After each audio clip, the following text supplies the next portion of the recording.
Thank you for joining me today. We're going to talk about technology and how it could enhance any lesson in the classroom, but specifically, we're going to talk about Padlet today and what an amazing app that is. So let's jump right into it. So, our objectives for today: why educators should use Padlet, how to create one, ideas on how to use it in the classroom, and let's see what we can do. So, what is Padlet? It's a free web tool, and it's a platform where virtual walls can be created. I say free because you'll get the first couple for free, and then you'll have to pay for it if you want to use multiple Padlets at the same time. So virtual walls can be created for sharing and exploring. Students can pin multiple and different types of files in the same place, and they could create things together. They could explore, they could collaborate, and it's a great way to learn a lot of soft skills while working on projects. It provides options for sharing and exporting, and also provides various backgrounds and layouts depending on what you're doing, what you're creating, how you want it to look. It's a fun tool to help kids become engaged in learning. So how to use it? So we're going to go to Padlet.com. I'm going to make one right now. We're going to select a wall because that's the simplest one to do. Slide this over here. And today we're going to talk about desert. Okay. We're going to delete that guy, and we're going to hit next. And then we're going to start posting, and it's that easy to do. So you have a couple ideas, you have a group project. So the first one, let's talk about habitats. Okay. Then the next one, we're going to talk about animals. We're going to talk about plants. We're going to talk about major deserts found around the world. And then we're going to talk about rainfall.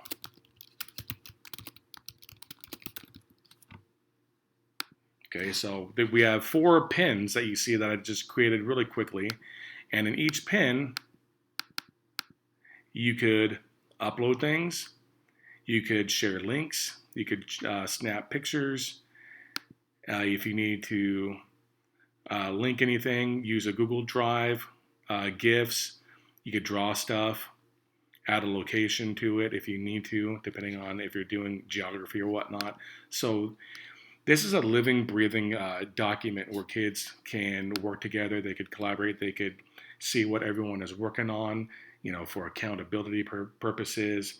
They could learn from each other, they could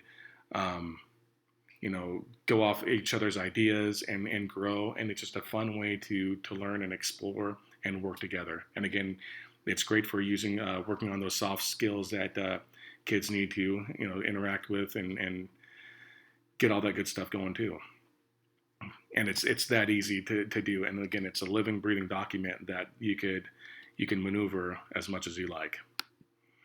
So that's how to use it, and it's really simple to do. So some ideas for the classroom use. For large group, it's a lesson starter. You could say things like, we want to know more about, and then have the kids fill it in. It's a place where students could ask questions and make comments during large group reading.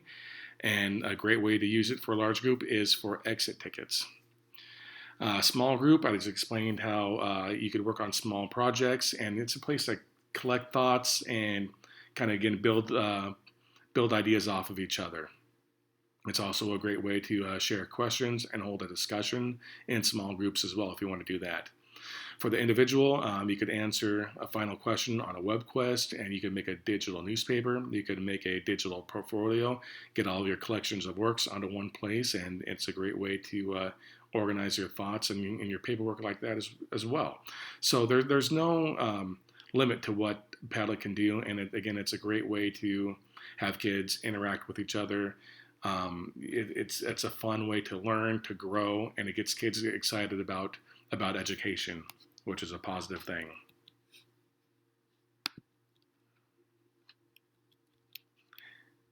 And then we want to link this to the mission and vision statement of the school. So every student is a success, and the mission is to empower students to learn at their highest level in an environment of mutual respect. Again, this will help a lot of this. It promotes group discussion and collaboration, like I talked about before. It teaches digital etiquette and citizenship. Students are able to learn from each other, and it provides a different way to show mastery. So again, this is a great tool that encompasses our mission, our vision, and allows kids to work together and grow from each other. And uh, yeah, kids like to learn from each other much more than from the teachers. So it's a great way to do that. So that's my presentation. I hope you guys find it valuable. There is an evaluation form if you just want to hold your phone against the QR code, and it takes you to a couple of questions for my purpose. If you need any help with anything, please let me know. I'll be more than willing to start this for you and show you the different ways to do it more in depth if you need to. All right, so I appreciate it. Thank you guys for joining me for a couple of minutes, and hope you guys have a great day.